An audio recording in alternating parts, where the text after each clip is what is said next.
하나님, 오늘도 주님을 기억하는 우리의 영성이 메마르지 않게 하시어 이른 아침 주님을 향하여 우리의 마음의 문을 열고 주님의 이름을 부르며 주님께로 나아오게 하시니 감사합니다. 주님과 더 가까워지고 싶은데 우리의 부족함이 늘 하나님과 우리 사이를 가로막곤 합니다. 나 같은 사람을 주님께서 받아주실까? 나 같은 사람이 어떻게 주님께 나아갈 수 있단 말인가? 늘 우리 안에는 이런 속삭임이 우리 마음속에서 우리를 흔들곤 합니다. 그럼에도 불구하고 용기를 내어 주님께로 나올 수 있는 오늘 같은 새벽이 있으니 참 감사합니다. 하나님, 오늘도 우리는 부족하고 주님께 우리의 모습을 보여드릴 만큼 아름답지도 선하지도 않습니다.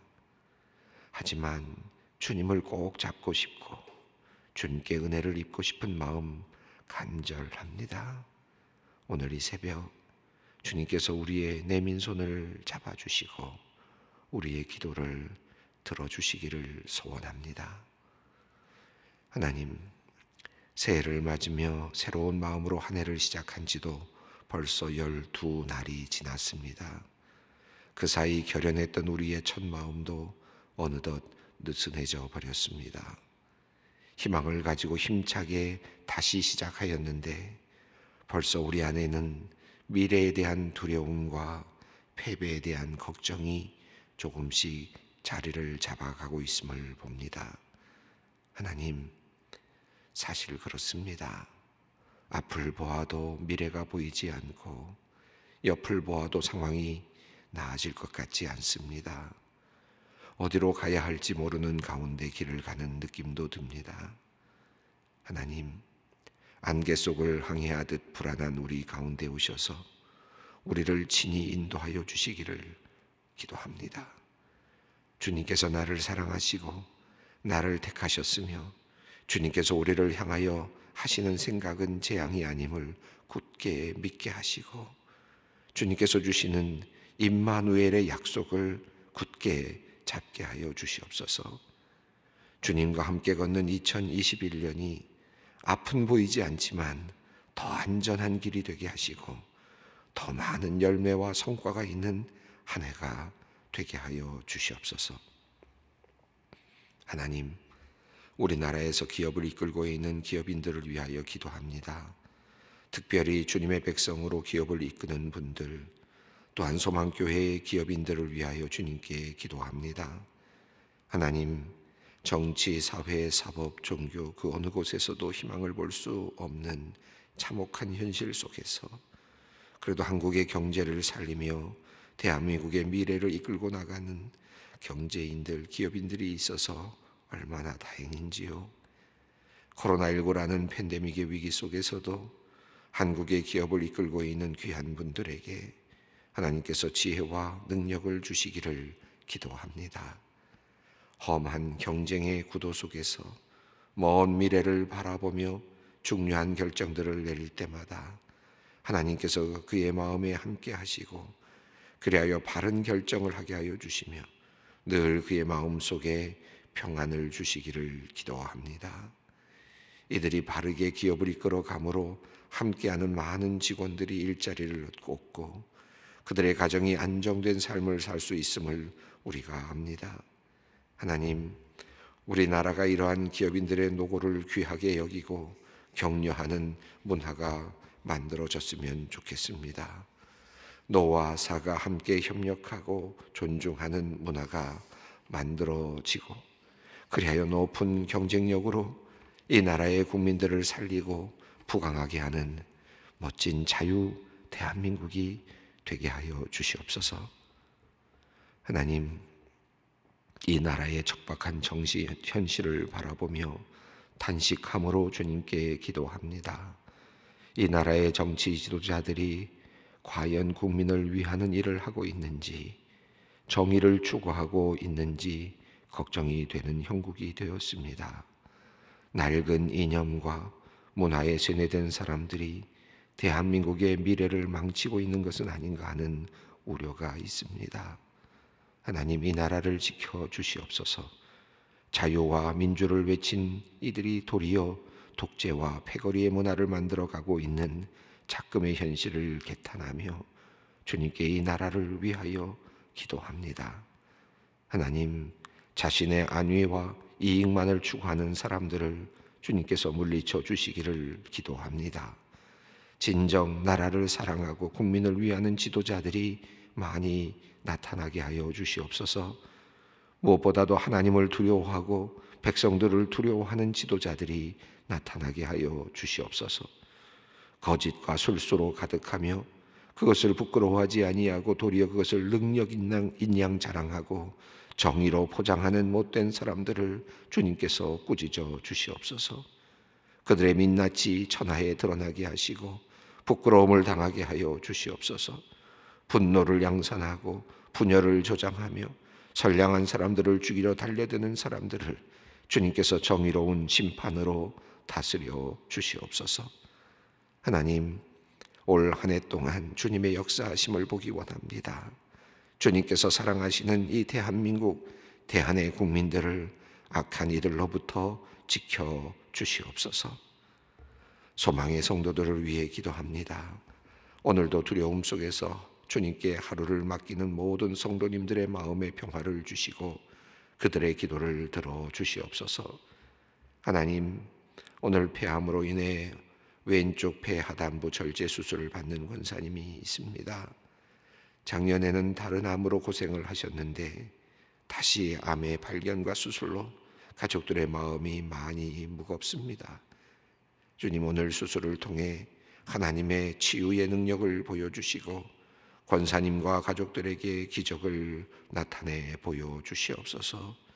무엇보다도 한평생 교회와 가족을 위해 헌신한 귀한 딸에게 하나님의 살아계심을 보여주시고 은혜를 베풀어 주시옵소서.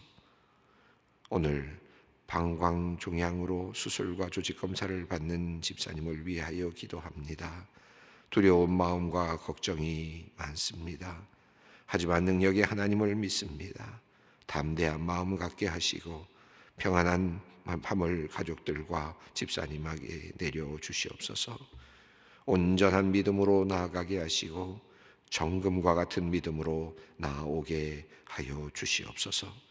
완전케 하시는 하나님, 온전케 하시는 하나님의 신비로운 능력과 은혜를 경험하는 귀한 간증의 시간이 되게 하여 주시옵소서. 오늘 하루도 주님의 품 안에 있음이 감사합니다. 하나님, 우리들의 모든 소원과 기도를 들으시고 응답하여 주시옵소서.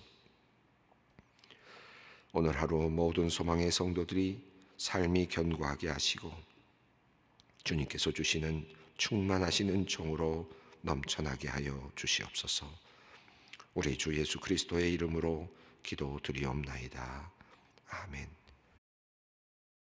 네, 오늘 주시는 하나님의 말씀은 사도행전 19장 1절로 7절 말씀입니다. 사도행전 19장 1절로 7절 말씀을 우리가 함께 봉독하도록 하겠습니다.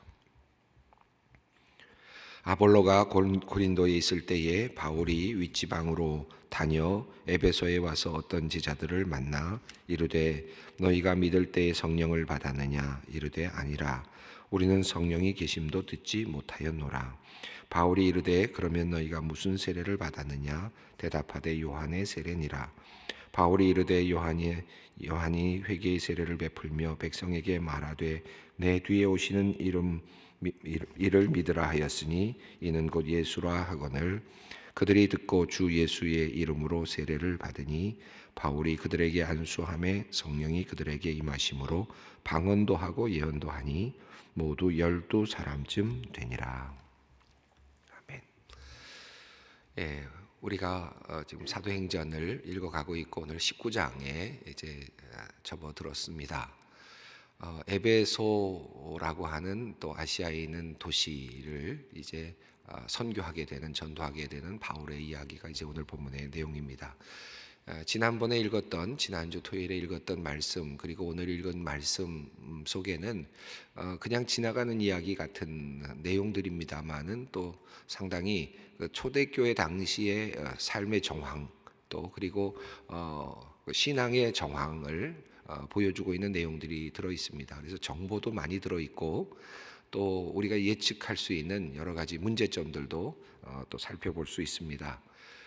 지난 시간에도 그랬습니다만은 오늘도 이제 요한의 세례라고 하는 표현이 나왔습니다. 아마도 이 내용을 보면 아시아 지역에 소아시아 지역에 세례 요한의 영향력이 상당히 많이 미치고 있었다라고 보는 것도 가능할 것 같습니다. 이미 예수 그리스도의 복음이 전파되고 있었지만 그러나 이미 그 전에 세례 요한의 영향력을 통해서 이 또 세례 요한을 추종하는 또 세례 요한을 따르는 많은 사람들도 아시아에 있었다라는 것을 우리가 짐작할 수 있거든요. 오늘 본문도 이제 그 내용을 다루고 있습니다. 마치 그 예수 그리스도의 복음이 전파되고 초기 기독교가 막 전파되던 중에 요한의 세례를 받은 사람들의 공동체와 약간의 그 불일치를 경험하는 그리고 또 그것으로부터 이제 기독교로 그것이 모두 합류되는 이런 이제 그 모습이 오늘 본문 또 지난 시간의 본문과 연결되어 있다고 볼 수 있겠습니다. 그래서 세례 요한의 회개 운동이 광범위하게 소아시아 지역에 영향을 미치고 있었다라는 것을 그런 정황을 우리가 살펴볼 수 있고 그리고 그것이 기독교의 전파와 더불어서 이제 하나의 또 자칫하면 대결의 양상이 될 수도 있고 그러나 이것이 보완의 양상으로 바뀌어가면서 이제 그 모든 세례 요한의 제자들을 흡수하면서 또 그리고 그들을 바르게 기독교의 신앙으로 이끌어가면서 기독교가 더욱더 이제 바른 자리로 들어서고 그리고 또 온전해지고 또 성장해가는 그런 모습을 볼 수 있겠습니다. 오늘 사도행전 19장 1절부터 7절 내용도 이제 그 내용에 속한다고 할 수 있겠습니다. 자, 1절 말씀을 먼저 읽어보겠습니다. 아볼로가 고린도에 있을 때에 바울이 윗지방으로 다녀 에베소에 와서 어떤 제자들을 만나. 지난 시간 토요일에 우리가 읽었던 내용은 아볼로에 대한 내용이었는데 이 아볼로는 바울이 에베소에 도착하기 전에 이 에베소에 와서 복음을 전하다가 아주 능통한 그런 언변을 가지고 있었고 또 지식도 가지고 있었고 그래서 아주 달변으로 아마도 예수 그리스도의 복음을 전하고 있었던 것 같습니다.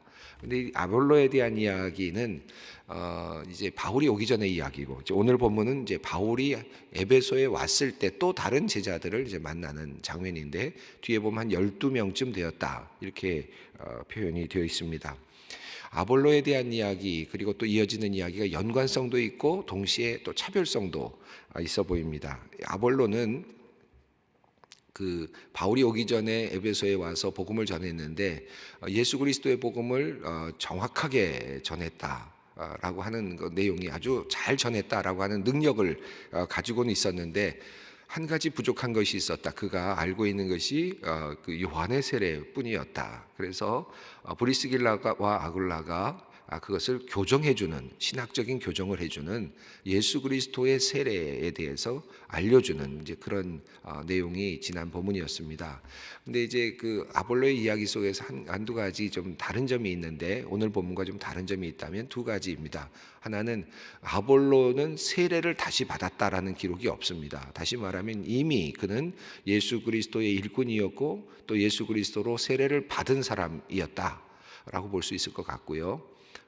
그런 면에서 그 세례 받을 필요가 이제 없었다는 것이고 동시에 아볼로에 대한 그 이야기의 그 흐름에서 보면 성령을 통해서 열정을 가지고 그가 설교하고 있는 모습을 봅니다. 그럼 그 말은 그가 성령 안에 있었다라는 것을 또 표현하고 있습니다. 그러니까 그는 이미 세례 받은 사람이고 그리고 성령 안에 있는 사람이었다라고 보는 것이 적절할 것 같아요. 이제 어떤 이제 교단에서는 이 아볼로를 그 당시로서는 성령을 받지 못했던 것으로 그렇게 해석을 하기도 합니다만은 그 성경의 그 원어적인 흐름을 보았을 때 뒤에 나오는 이야기와 앞서 있는 아볼로의 이야기가 어느 정도의 차별성을 있다고 가지고 있다고 보았을 때 그렇게 나누어서 보는 것이 조금 더 적절한 해석이 아닐까 생각이 듭니다. 그래서 아볼로의 경우에는 성령 받고 세례 받고 그럼에도 그리고 또 예수 그리스도의 복음을 전하고 있는 사람, 그리고 능통한 그런 그 능력을 가지고 복음을 전하고 있는 한 사람의 이야기, 이렇게 보는 것이 적절할 것 같은데, 그런데 그에게 한 가지 부족한 것이 있었다면 바른 신학적인 지식이 모자랐다. 다시 말하면 신학적인 지식에 있어서 부족함이 있었다. 그러니까 말은 잘 전달하는데 또 잘 전달을 하고 있는데도 불구하고 그에게 부족한 신학적인 문제가 있었기 때문에 그 문제를 브리스길라와 아굴라가 교정해주는, 근데 참 다행인 것은 아굴라는 그러한 교정에 기꺼이 나아가고 겸손하게 그것을 받아들이고 신학적인 관점을 다시 세우고, 그리고 보다 더 바른 그런 목회자로 세워짐을 받고, 그리고 이제 또 나아가게 되는 거죠. 고린도로 가게 되는 거죠. 그러니까 그런 모습을 보면 참 멋진 그런 훌륭한 하나님의 제자다라는 것을 우리가 살펴볼 수 있을 것 같습니다.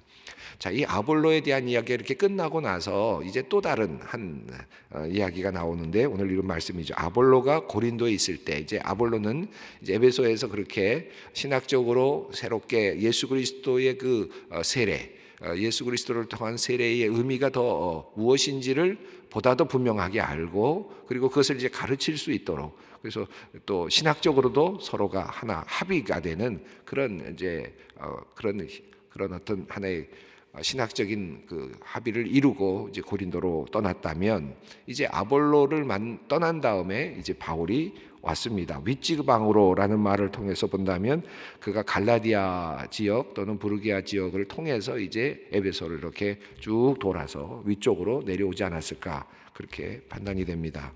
에베소에 결국은 왔습니다. 그리고 어떤 제자들을 만났습니다.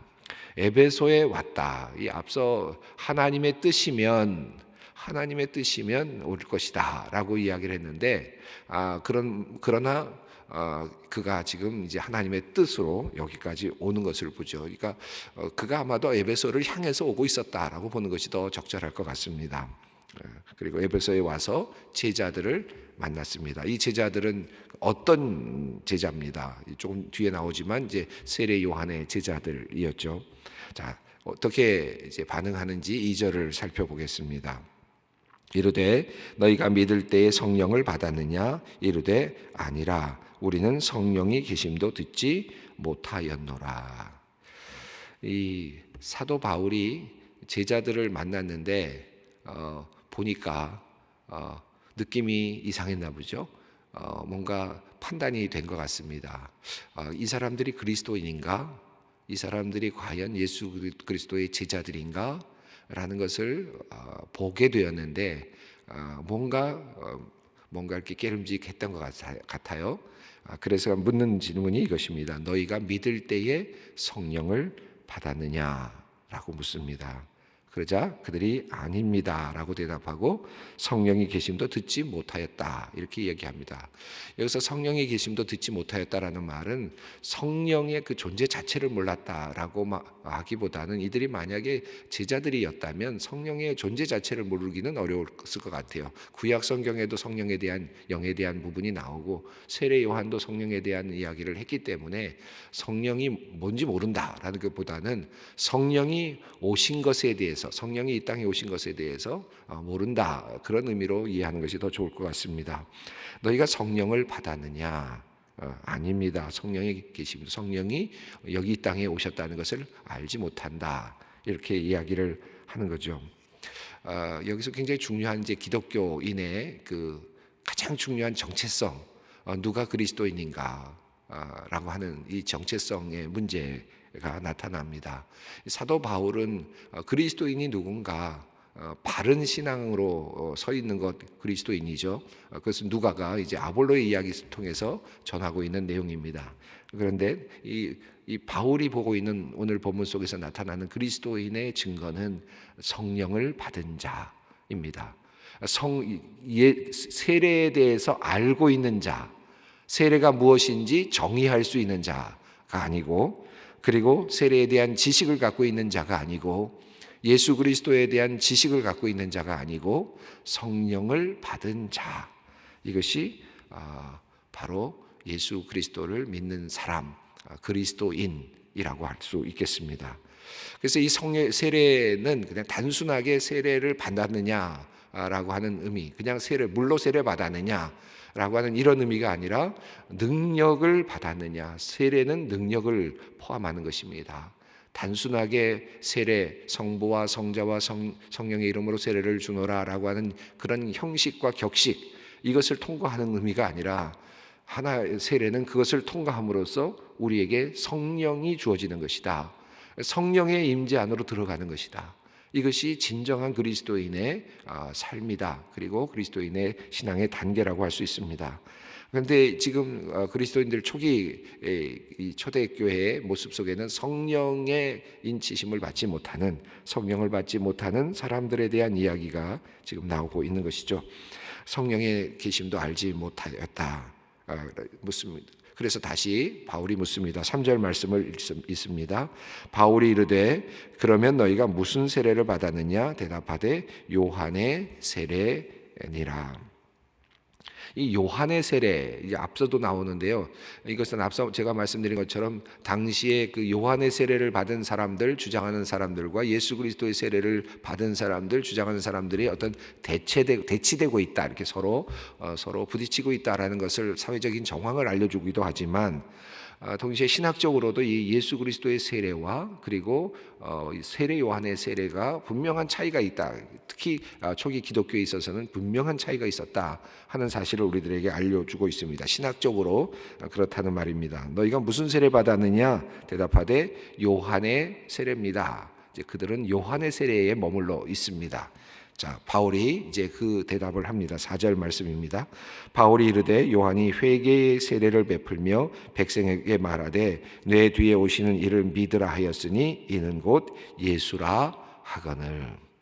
자, 여기서 회개의 세례를 베풀면서 뒤에 오시는 이를 믿으라 하였으니 그분이 바로 예수다. 이것은 지금 아주 간단하게 지금 표현이 되어 있지만 아마도 그 제자들에게, 요한의 제자들에게 바울은 보다 더 깊은 이야기를 했을 거라고 생각합니다. 회개의 세례를 베풀면서 뒤에 오시는 이를 믿으라 하였는데 그분이 바로 예수다. 자, 회개의 세례 그리고 예수를 믿는 것이 중요하다 라고 하는 것입니다. 그래서 5절을 한번 읽습니다. 그들이 듣고 주 예수의 이름으로 세례를 받으니.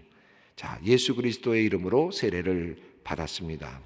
자, 그러니까 오늘 본문의 흐름을 본다면 이들은 요한의 이름으로 세례를 받았고 회개의 세례를 받았고 그리고 이어서 그들은 예수의 이름으로 세례를 받았다라는 것이죠. 그러니까 세례를 2번 받은 셈이 됐습니다. 그만큼 이 세례 요한의 세례는 그것을 넘어서는, 그래서 예수 그리스도의 세례는 그것을 넘어서는 이 재세례를 받은 셈이 됐는데 그러나 완전히 다른 성격으로 그렇게 이해를 할 수 있을 것 같습니다. 이 회개의 세례는 그러면 어떤 것입니까? 회개의 세례, 그야말로 회개의 세례죠. 자기 자신의 부족함을 깨닫고 그리고 자기 자신의 어떤 허물을 보면서 회개함으로 나아가는, 그리고 이 회개의 세례는 어떤 것입니까? 오실 메시아를 기대하는 그런 세례죠. 그래서 예수 그리스도께서 오실 것이다, 메시아가 오실 것이다 라는 그 기대를 가지고 회개하며 그리고 자기 자신의 죄를 돌아보면서 그 메시아를 기다리는 그런 세례, 그 세례가 바로 회개의 세례고 세례 요한의 세례였다고 할 수 있겠습니다. 자, 그런데 이제 예수 그리스도의 세례는 어떤 세례입니까? 그 기다렸던 예수께서 그리스도로, 메시아로 이 땅에 오셨다는 것을 인정하고 받아들이는 세례죠. 그러니까 먼 훗날 오실 것을 기대하는 세례가 아니라 그것이 아니라 이미 이 세상에 구원자가 오셨다, 메시아가 오셨다는 것을 받아들이는 세례입니다. 그리고 회개의 세례를 넘어서서 예수 그리스도의 세례는 예수 안으로 들어감으로써 십자가 위에서 자기 자신을 내어주심으로써 우리의 모든 죄를 용서해 주신 그 용서 안으로 들어가는 것이다. 그래서 예수 그리스도의 세례는 죄 용서함의 세례죠. 회개의 세례를 넘어서서 예수 그리스도의 세례는 용서함을 받는 세례입니다. 용서를 경험하는 세례입니다. 그리고 예수께서 그리스도가 되시는, 예수가 나의 주인이 되시는 그래서 그 성령 안으로 들어가는, 믿는 자에게 하나님께 예수께서 성령을 주시지 않겠느냐라고 말씀하셨는데, 그 구하는 자에게 그리고 믿는 사람들에게 성령을 주실 것이라고 말씀하신 그 말씀을 따라서 성령 안으로 들어가는 세례, 성령의 인치심을 받는 세례, 이 세례가 예수 그리스도의 세례입니다. 그래서 이 세례, 요한이 보여주었던 세례는 먼 훗날을 바라보면서 메시아를 기다리면서 회개하고 자기 자신을 돌아보는, 자기 자신의 한계를 인정하는 그런 세례였다면, 이제 예수 그리스도의 세례는 한계를 인정하고 있는 인간에게 오셔서 그 한계를 넘어서면서 그 예수 그리스도로서 연합하게 하시는, 그리고 죄의 용서를 경험하게 하시고, 그리고 그리스도께서 주가 되시고 메시아가 되시고, 그리고 성령의 인치심을 받는 그런 세례로 나아가는 것이죠. 이것이 예수 그리스도의 세례입니다. 우리가 종종 이 세례를 회개의 세례에 머물러 있을 때가 있습니다. 신학적으로 우리가 이미 예수 그리스도의 이름으로 세례를 받았지만 신학적으로 이 회개의 세례에 머물 때가 있습니다. 아마도 이 아볼로의 세례가 그랬던 것 같아요. 아볼로의 그 가르침, 아볼로의 신학이 그랬던 것 같아요. 그러니까 이 회개에만 머물러 있고, 회개하라라는 것에만 머물러 있고, 예수 그리스도의 죄 용서함으로 들어가는 그 참된 그 안식으로 들어가는 그런 그 세례까지 나가지 못하는, 성령의 인침으로 들어가지 못하는 그런 아쉬운 그런 세례의 신학을 가지고 있는 분들도 여전히 있다고 생각합니다. 오늘 이 본문은 우리들에게 참된 세례가 무엇인가, 내가 세례받았다는 것이 무엇인가, 내가 예수를 믿는다는 것이 무엇인가를 우리들에게 가르쳐주고 있습니다. 세례, 요한의 세례를 넘어서서 예수 그리스도와 연합하고, 그리고 약속 안에서 이루어지는 성령이 함께 하시는 그 세례, 우리 그리스도인 된다는 것은 이 성령을 받는 것이다 라는 사실을 우리에게 알려주고 있습니다. 6절 말씀과 7절 말씀을 읽어보겠습니다. 바울이 그들에게 안수하매 성령이 그들에게 임하심으로 방언도 하고 예언도 하니 모두 12사람쯤 되니라. 이미 이것은 오순절 다락방의 역사 속에서 이미 우리가 살펴보았습니다. 성령께서 임하시자 방언도 하고 예언도 했다. 여기서 방언이란 말이 이제 사도행전에서 마지막으로 나오는 바로 그 장면입니다. 여기서 이제 이후로는 방언의 이야기가 사도행전에서는 이제 사라지는데, 이 말씀은 오순절 다락방의 역사와 동일한 역사가 에베소에서도 일어났다라는 것을 보여주고 있는 것이죠. 우리가 이미 살펴봤습니다만 사도행전은 두 가지 성령의 역사하심을 우리에게 알려주었습니다. 급격하게 성령께서 역사하시면서 그 어떤 사건을 만들어내시는 방언과 같은, 예언과 같은 은사로 나타나는 그런 어떤 핀프레미적 역사, 급진적인 성령의 역사도 나타났고, 동시에 성령을 이미 갖고 있음에도 불구하고 점진적으로 인격적으로 나타나고 삶을 바꿔내는 그런 점진적인 플레레스적인 어떤 그런 관점에서의 성령의 역사를 우리가 이미 살펴봤습니다. 에베소 교회도 이미 이 성령의 역사가 이제 나타나기 시작한 것이죠. 그래서 급격하게 하나님께서 역사하시는 그런 장면과 더불어서 또 성령의 지금 점진적인 그들을 변화시켜 나가시는 역사하심이 이제 에베소 교회에 함께하고 있었다. 그 성령을 받는 것, 이것이 참다운 그리스도인의 모습이고 또 참다운 교회의 시작이다. 이제 에베소 교회는 이제 교회로서 이제 성장을 해나가고 있습니다. 성령의 그 인치심을 받고 성령의 기본 아래서, 성령의 바탕 아래서 이제 교회가 설립되었음을 우리가 보게 됩니다. 이렇게 하나님의 역사를 통해서 아름다운 교회들이 나타나고 있음을 봅니다. 오늘 이 시간 기도의 자리에 나갈 때, 하나님 정말 나는 성령의 사람입니까? 다시 한번 물으며 또 내 안에서 역사하고 계시는 그 성령을 다시 한번 바라볼 수 있는 그런 시간이 되었으면 좋겠습니다. 함께 기도하겠습니다. 하늘에 계신 우리 아버지, 아버지의 이름을 거룩하게 하시며 아버지의 나라가 오게 하시며 아버지의 뜻이 하늘에서와 같이 땅에서도 이루어지게 하소서. 오늘 우리에게 일용할 양식을 주시고 우리가 우리에게 잘못한 사람을 용서하여 준 것 같이 우리의 죄를 용서하여 주시고 우리를 시험에 빠지지 않게 하시고 악에서 구하소서. 나라와 권능과 영광이 영원히 아버지의 것입니다. 아멘.